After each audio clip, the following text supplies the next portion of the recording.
السلام علیکم ورحمۃ اللہ وبرکاتہ۔ امید کرتا ہوں اسٹوڈنٹس سب خیریت سے ہوں گے۔ پریویس لیکچر کے اندر ہم نے پڑھا تھا نظریہ پاکستان اور قائد اعظم رحمہ اللہ اور نظریہ پاکستان۔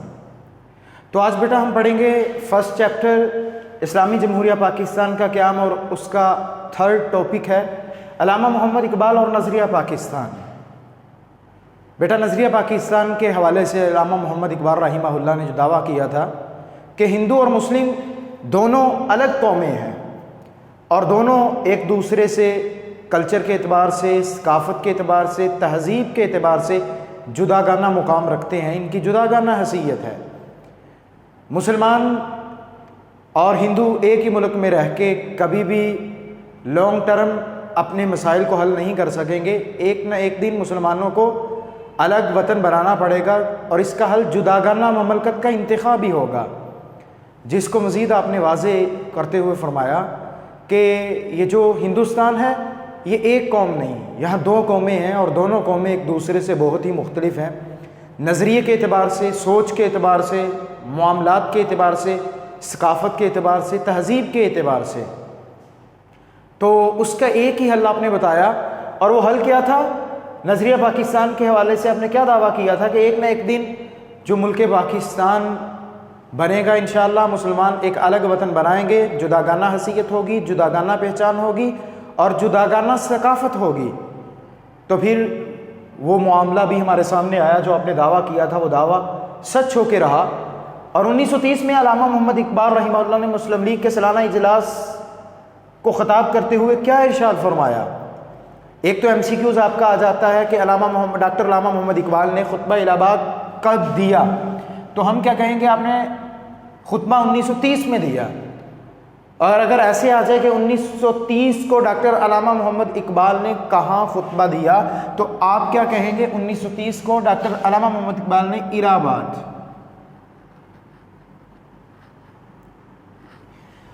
سالانہ اجلاس میں خطاب کرتے ہوئے آپ نے کیا فرمایا تھا؟ آپ نے کہا تھا دیکھیں یہ جو انڈیا ہے یہ بر صغیر ہے، یہ ایک ملک نہیں۔ بر صغیر یہ خشکی کا ایک ٹکڑا ہے، بر یہ لفظ بولا جاتا ہے خشکی کے اوپر، تو بر صغیر یہ ایک خشکی کا ٹکڑا ہے۔ تو باہر ہم یہ پانی کے اوپر بولتے ہیں، تو فضا اس کو کہتے ہیں جو زمین سے اوپر ہو، خلا کے درمیان کوئی بھی چیز وہ فضا کہلواتی ہے، زمین سے آسمان تک یہ سارے کا سارا فضا ہے۔ تو آپ نے کہا تھا کہ انڈیا جو ہے وہ سارے کا سارا ایک بر صغیر کا ٹکڑا ہے، ایک ملک نہیں، کیونکہ وہاں مختلف زبانوں کے لوگ رہتے ہیں جن کی ثقافت بھی مختلف ہے، اور مسلم قوم اپنی جداگانہ ثقافت رکھتی ہے اور اپنی جداگانہ پہچان رکھتی ہے۔ یہ خطبہ الہ آباد 1930 کے اندر آپ نے بیان کیا تھا۔ یہ شارٹ کویسچن آپ کا بنتا ہے، جو میں نے آپ کو بتایا کہ اس میں 3 چیزیں آتی ہیں۔ مطالبہ پاکستان کے محرکات کیا ہیں؟ مطالبہ پاکستان کے 4 محرکات یعنی کہ دعویٰ کرنا کسی چیز کو اپنے حق میں لینے کے لیے کہ میرا یہ دعویٰ ہے، یہ چیز میری ہے۔ تو مطالبہ کسی چیز کا دعویٰ کرنا، محرکات پھر اس کے جز ہوتے ہیں، اس کے پارٹس ہوتے ہیں کہ ان چیزوں کی وجہ سے ہمیں یہ چیز چاہیے یا ان چیزوں کی وجہ سے ہمیں یہ چیز نہیں چاہیے۔ پہلی چیز تھی فرقہ وارانہ فسادات۔ فرقہ وارانہ فسادات سے کیا مطلب ہے؟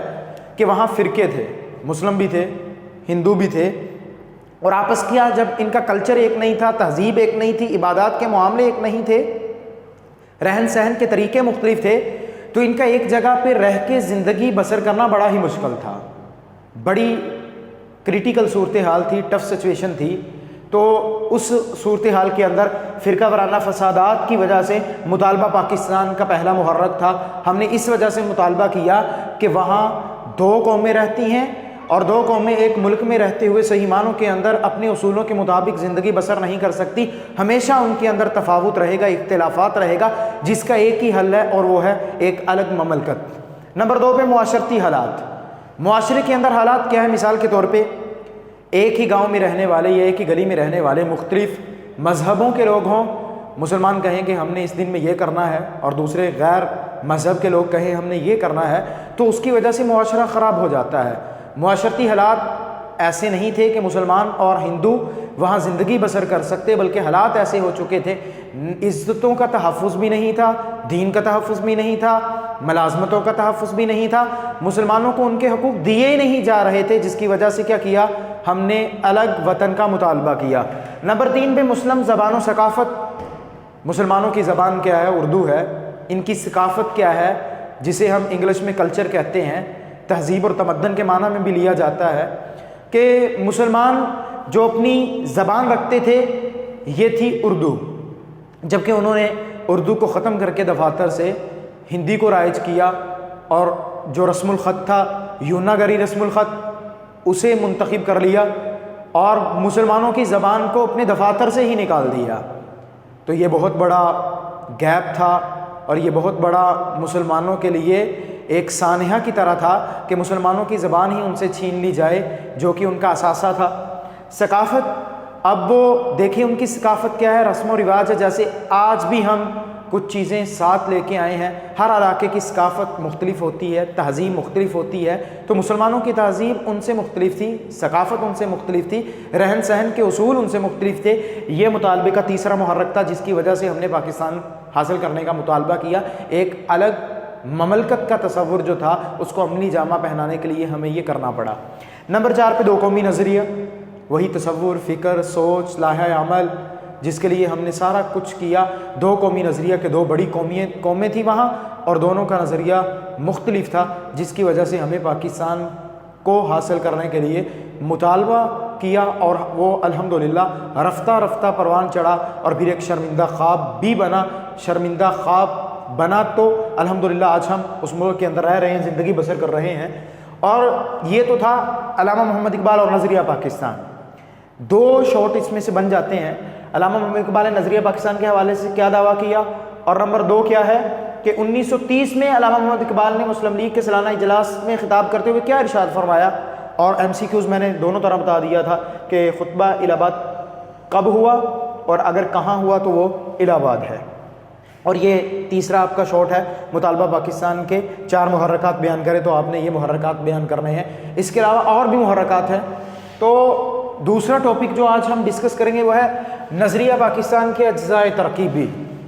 اجزاء، جز، پارٹس، حصے، جن کو ترتیب میں رکھا جاتا ہے تو انسان سہل اور آسان زندگی بسر کرتا ہے۔ اگر ان کو ترتیب کے اندر نہ رکھا جائے تو ایک انسان سہل اور آسان زندگی بسر ہی نہیں کر سکتا۔ نظریہ پاکستان کے اجزاء ترکیبی یعنی برصغیر کے مسلمانوں نے علیحدہ ریاست کیوں حاصل کی، یہ پہلا شارٹ کویسچن ہے، جبکہ ہم وہاں زندگی بسر کر رہے ہیں، رہ رہے ہیں، لیکن الگ وطن کی ضرورت کیوں تھی؟ کیونکہ ہم ایک رب کو ماننے والے ہیں، ایک اللہ کی عبادت کرنے والے ہیں، حاکمیت، اقتدار اعلیٰ صرف اللہ کو حاصل ہے، اور ایک نظام جو مربوط ہونا چاہیے تھا، جو منظم ہونا چاہیے تھا، وہ کالا اور کالا رسول کے تحت ہونا چاہیے تھا۔ اللہ کیا فرماتے ہیں، سیدنا رسول اللہ صلی اللہ علیہ وسلم کا اس کے بارے میں طریقہ کیا ہے، آپ کا اس کے بارے میں حکم کیا ہے، تو یہ چیزیں تھیں جو آپس میں ملا رہی تھی، مماثلت رکھتی ہیں، جسے ہم آہنگی بھی کہتے ہیں۔ اور اقتدار اعلیٰ، قانون اعلیٰ، یہ ساری کے سارے اختیارات رب کے ہیں، جبکہ وہاں یہ اختیارات کسی اور کے پاس تھے۔ ہم ایک رب کو مانتے تھے، اقتدار اعلیٰ اسے سمجھتے تھے، اور ہم قرآن اور حدیث پہ عمل کرنے والے ہیں، جبکہ وہ کئی ایک کتابوں کو ماننے والے ہیں۔ ہندوؤں کے اندر بھی کئی مذہب ہیں، ہین مت ہے، بدھ مت ہے۔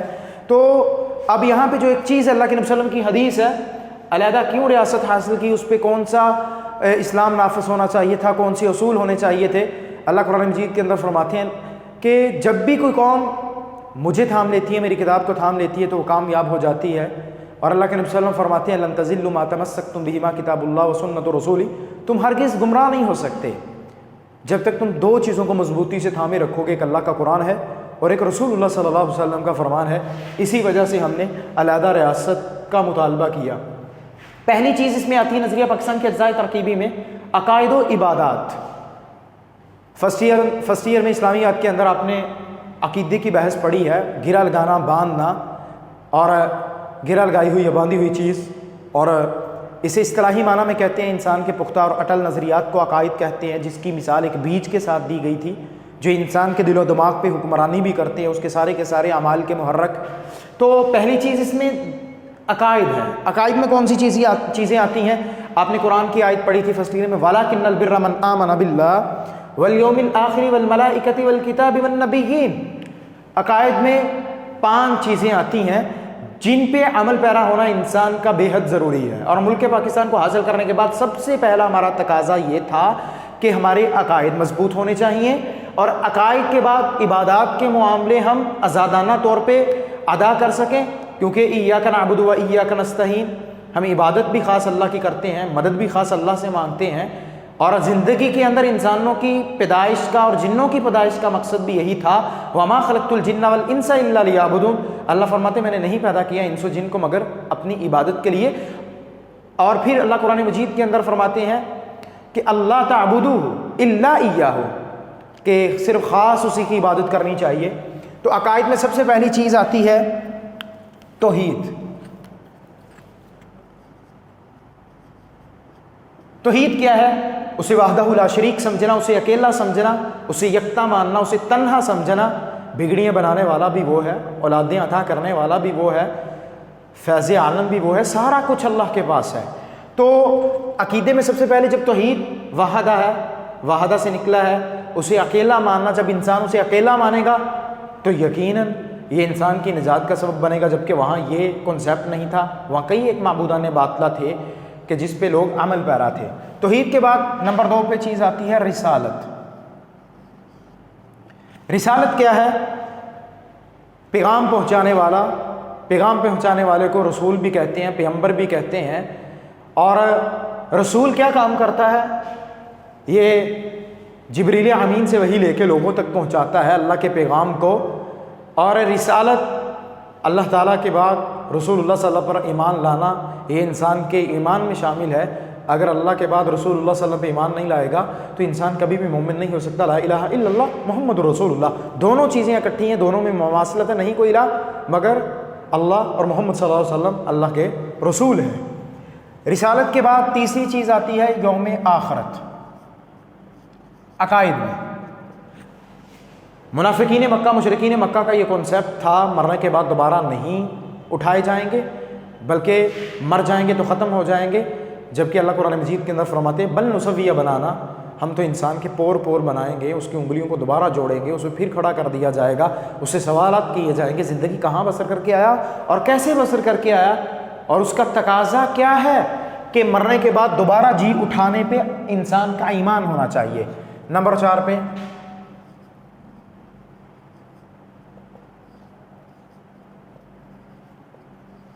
فرشتوں پر ایمان، والملائکۃ، کہ فرشتے ہیں، ان کی کئی ایک ذمہ داریاں ہیں۔ جبریل امین وہ وحی لے کے آتے ہیں، اسرائیل جان نکالتے ہیں، اسرافیل سور پھونکیں گے، میکائیل بارش برساتے ہیں، روزی کا اہتمام کرتے ہیں۔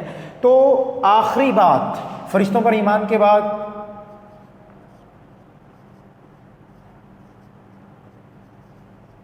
کتابوں پر ایمان، یہ عقیدے میں 5واں جز ہے۔ کتابوں پر ایمان، جتنی بھی کتابیں ہیں، تورات ہے، انجیل ہے، زبور ہے، قرآن مجید ہے، ساری کی ساری اللہ تعالیٰ نے اتاری ہیں، لیکن حفاظت کا ذمہ صرف قرآن مجید کا لیا۔ یہ تھی ڈیفینیشن جو میں نے آپ کے سامنے رکھی۔ تو اب اس کے بعد عبادات کی طرف آتے ہیں۔ عبادات میں پہلی چیز کیا آتی ہے؟ نماز۔ ہمیں ایسا وطن چاہیے تھا جہاں ہم عبادت کر سکتے، اور عبادت میں سب سے اہم جز نماز ہے۔ الصلاۃ عماد الدین، نماز دین کا ستون ہے، اور اللہ کے نبی صلی اللہ علیہ وسلم کی حدیث ہے جس نے نماز کو قائم کیا اس نے دین کو قائم کیا، اور جس نے نماز کو ضائع کر دیا اس نے دین کو گرا دیا۔ اور قرآن مجید کے اندر اللہ فرماتے ہیں وَأَقِیمُوا الصَّلَاةَ وَلَا تَکُونُوا مِنَ الْمُشْرِکِینَ، نماز کو قائم کرو، مشرکین میں سے نہ ہو جاؤ۔ اور قرآن مجید کے اندر اللہ یہ بھی فرماتے ہیں اِنَّ الصَّلَاةَ كَانَتْ عَلَى الْمُؤْمِنِينَ كِتَابًا مَوْقُوتًا، بے شک نماز اللہ نے مومنین کے اوپر وقت مقررہ پہ فرض کی ہے۔ اور پھر اللہ کے نبی صلی اللہ علیہ وسلم کی ایک اور حدیث ہے صحیح مسلم کے اندر کہ قبر میں سب سے پہلا سوال کس کا ہوگا؟ اِنَّ أَوَّلَ مَا يُحَاسَبُ بِهِ الْعَبْدُ الصَّلَاةُ، نماز کا ہوگا۔ اور نماز کے بعد نمبر 2 پہ ہے روزہ۔ روزہ کیا ہے؟ یہ ایک فرضی عبادت ہے جو ہر مسلمان پہ فرض ہے، ہر مسلمان کو ادا کرنا ہے۔ اگر بیمار ہے، سفر میں ہے، تو دوسرے دنوں کے اندر اس کی قضا دینا پڑے گی، رکھنا پڑے گا۔ اگر دائمی بیمار ہے تو پھر کیا ہوتا ہے اس صورت میں؟ وہ فدیہ دے دے، وفدیہ طعام مسکین، تو اس کے لیے کافی ہو جاتا ہے۔ روزہ یہ انسان کے جسم کے لیول کو بھی بہتر کرتا ہے، اور اس کے علاوہ یہ انسان کو قناعت پسند بھی بناتا ہے۔ نماز اس کے بعد ہے زکوٰۃ۔ چوتھی چیز عبادات میں زکوٰۃ ہے۔ زکوٰۃ آپ کے جو مال ہے اس کی میل ہے، جب وہ نکل جاتی ہے مال پاک ہو جاتا ہے، غرباء کے اندر مال چکر لگاتا ہے، ان کی ضرورتیں پوری ہوتی ہیں، اور انسان کے لیے اخروی نجات کے لیے بھی باعث بنتی ہے۔ اور نمبر 4 پہ ہے حج۔ حج کی وجہ سے انسان کے سارے گناہ معاف کر دیے جاتے ہیں، بشرط یہ ہے کہ مال حلال کا ہو۔ 3 چیزیں ایسی ہیں جو انسان کو گناہوں سے بری کر دیتی ہیں۔ ہجرت دین کے لیے، وہ بھی گناہوں سے بری کر دیتی ہے۔ ایک مسلمان ہوتا ہے، کافر تھا پہلے، وہ بھی انسان کو اس کا اسلام لانا گناہوں سے بری کر دیتا ہے۔ اور تیسرا حج۔ جمہوری اقدار کا فروغ۔ اس سے قبل ایک بات اور اس میں میں درج کرتا جاؤں، حج۔ حج کی ویسے تو 3 قسمیں ہیں، جہاد بالنفس بھی ہے، جہاد بالقلم بھی ہے، جہاد بالمال بھی ہے۔ جہاد بالنفس اپنے آپ کو اللہ کے راستے کے اندر پیش کر دینا، یہ جہاد بالنفس کہلواتا ہے۔ جہاد بالمال، اللہ کے راستے کے اندر مال خرچ کرنا۔ جہاد بالقلم، قلم کے ذریعے آپ مصنف ہیں، تحریریں تصنیف کر رہے ہیں، کام کر رہے ہیں دین کے لیے، تو یہ ساری قسمیں ہیں۔ تو جہاد بھی کرنا چاہیے، یہ ذروۃ الاسلام، یہ اسلام کی چوٹی بھی ہے جو آپ کو اللہ کے ہاں سرخرو کر دیتی ہے۔ نمبر 2 پہ ہے جمہوری اقدار کا فروغ، قدریں۔ اسلامی ریاست اور معاشرے کی بنیاد کیا ہے؟ مشاورت۔ آپ کا MCQs ہے جو حل ہونے لگا ہے۔ اگر آپ سے کوئی پوچھے کہ اسلامی ریاست اور معاشرے کی بنیاد کیا ہے تو آپ کہیں گے مشاورت۔ مشاورت ہے۔ جمہوری اقدار کے فروغ کے اندر سب سے پہلی چیز، جب ہم نے ملک حاصل کیا تو ہمیں قدریں چاہیے تھی، جہاں ہمارا خیال رکھا جاتا۔ جمہور میں سبھی لوگ آ جاتے ہیں، سبھی لوگوں کی سبھی ضرورتوں کو پورا کیا جاتا ہے، ضرورتوں کو پورا کرنے کا خیال رکھا جاتا ہے۔ اور قدروں کی ایک اور بات یہاں پہ سمجھ لیں آپ، فروغ کا معنی ہوتا ہے پروان چڑھانا، کسی چیز کو اوپر لے کے جانا، تاکہ آپ کو پتہ چل سکے کہ اسلام کس چیز کی دعوت دیتا ہے، کس چیز سے روکتا ہے، کس چیز کی طرف لے کے آتا ہے۔ تو سیدنا ابو بکر صدیق رضی اللہ تعالیٰ عنہ خلیفہ اول،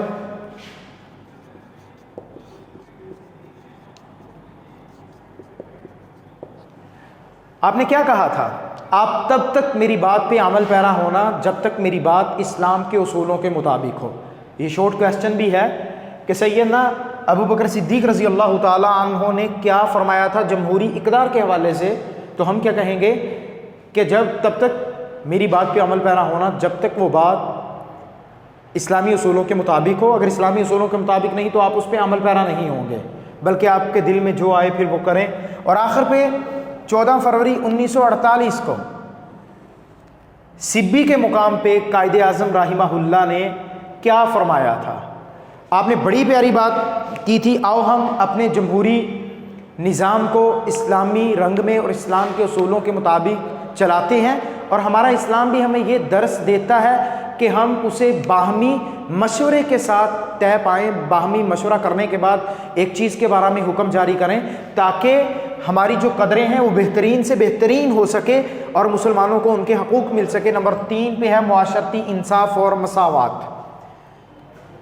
اسلام آپ کو انصاف بھی دیتا ہے، اسلام آپ کے درمیان فرق نہیں کرتا بلکہ برابری ہے، مساوات ہے، جو جس کا حق بنتا ہے اس کو وہ دیتا ہے۔ اسلام سے قبل عورت کو زندہ درگور کیا جاتا تھا، اس کو اس کا حق نہیں دیا جاتا تھا، اور رنگ نسل میں تمیز کی جاتی تھی۔ عربی کو عجمی پہ فقیت والے سارے کے سارے کنسیپٹ اسلام کے بعد ختم ہوئے، پہلے یہ پائے جاتے تھے فلاں یہ نسل کا ہے، فلاں اس قوم کا ہے۔ اسلام نے کہا وَلَا لِأَعْجَمِيٍّ لِعَرَبِيٍّ، کسی اجمی کو عربی پہ، کسی عربی کو اجمی پہ کوئی فقیت نہیں، الا بالتقویٰ، بلکہ فقیت کس چیز کو ہے؟ تقوی کو ہے، جو اللہ سے ڈرتا ہے۔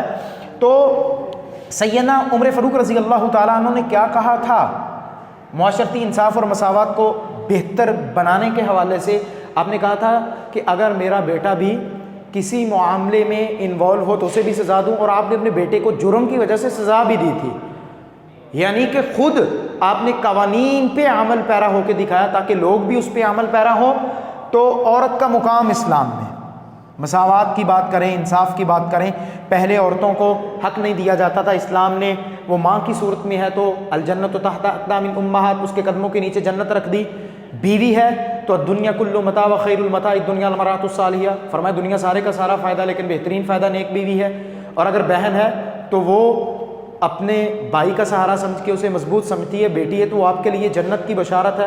اللہ کے نبی صلی اللہ علیہ وسلم نے فرمایا تھا کہ جس نے بیٹی کی پرورش صحیح معنوں میں کی وہ ان 2 انگلیوں کی طرح میرے ساتھ جنت میں ہوگا. تو عورتوں کو زندہ درگور کیا جاتا تھا، اسلام نے انہیں زندگی دی. وراثت سے محروم کیا جاتا تھا، اسلام نے انہیں وراثت دی. تو معاشرے کے اندر یہ حقوق ہیں جو ملنے چاہیے اور دینے چاہیے. نمبر 4 پہ شہریوں کے حقوق و فرائض.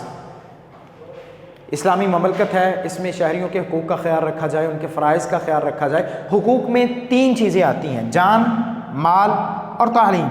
جان کا تحفظ بھی اسلامی ریاست کا فرض ہے، مال کا تحفظ بھی اسلامی ریاست کا فرض ہے، اور تعلیم دینا بھی دلوانا بھی اسلامی ریاست کے فرائض میں شامل ہے. حقوق ہیں یہ مسلمانوں کے، اور ان کو عملی جامہ پہنانا یہ حکومت کا کام ہے کہ ہم ٹیکس دیتے ہیں، زندگی بسر کرتے ہیں، تو حکومت کو چاہیے ہماری جان کا تحفظ ہو. تعلیم کے اندر کسی قسم کا کوئی کمپرومائز نہیں ہونا چاہیے، کیونکہ ابو ہریرہ رضی اللہ تعالیٰ روایت کے راوی ہیں: طالب العلم فریضۃ علی کل مسلم و مسلمۃ. علم کی طلب ہر مسلمان مرد اور عورت پہ فرض ہے. اقلیتوں کو حقوق کے حوالے سے قائد اعظم رحمہ اللہ نے کیا کہا تھا؟ قائد اعظم رحمہ اللہ نے اقلیتوں کے حقوق کے حوالے سے کہا تھا کہ ملک پاکستان کے اندر اقلیتوں کو حقوق دیا جائے گا. ان کی مال، ان کی جان اور ان کی جتنے بھی مذہب کے مطابق وہ عبادات کرتے ہیں چار دیواری کے اندر، ان کو تحفظ ہونا چاہیے. یہ نہیں ہے کہ آپ ٹیکس بھی لیتے ہیں، ان سے وصول بھی کرتے ہیں، اور پھر آپ ان کے مذہب کے مطابق جو اصول ہیں ان اصولوں کو ملحوظ خاطر نہ رکھیں، لیکن وہ کریں گی ساری چیزیں چار دیواری کے اندر. نمبر 5 پہ اخوت و بھائی چارہ. اخوت و بھائی چارہ، بھائی کا بازو ہے. سنشد بعضدک اخی کا، بھائی کے کندھے کو مضبوط کرتا ہے. اور المسلم اخو المسلم، مسلمان کا بھائی ہے. تو جب مسلمان کا بھائی ہے، المسلم اخو المسلم، اور اس کے بارے میں یہ آتا ہے کہ کہیں بھی کسی کو کوئی تکلیف پہنچے تو باقی پورے انسانوں کو تکلیف پہنچنی چاہیے. مسلمان ایک جسم کی مانند ہے کہ جسم کے ایک حصے پہ کانٹا چبھے تو سارے کے سارے مسلمان تذبذب کا شکار ہو جانے چاہیے، لائحہ عمل اختیار کرنا چاہیے، اور بھائی کو بھائی کے ساتھ لڑائی جھگڑا نہیں کرنا چاہیے. تو یہ آپ کا لانگ کویسچن پوچھ لیتے ہیں، نظریہ پاکستان کے اجزائے ترکیبی کیا ہیں، 5 لکھے، آگے آپ اسے ڈیفائن کریں گے تاکہ آپ کا لانگ کویسچن حل ہو جائے. تو انشاءاللہ پھر ہم ملاقات کریں گے، تب تک کے لیے اللہ حافظ.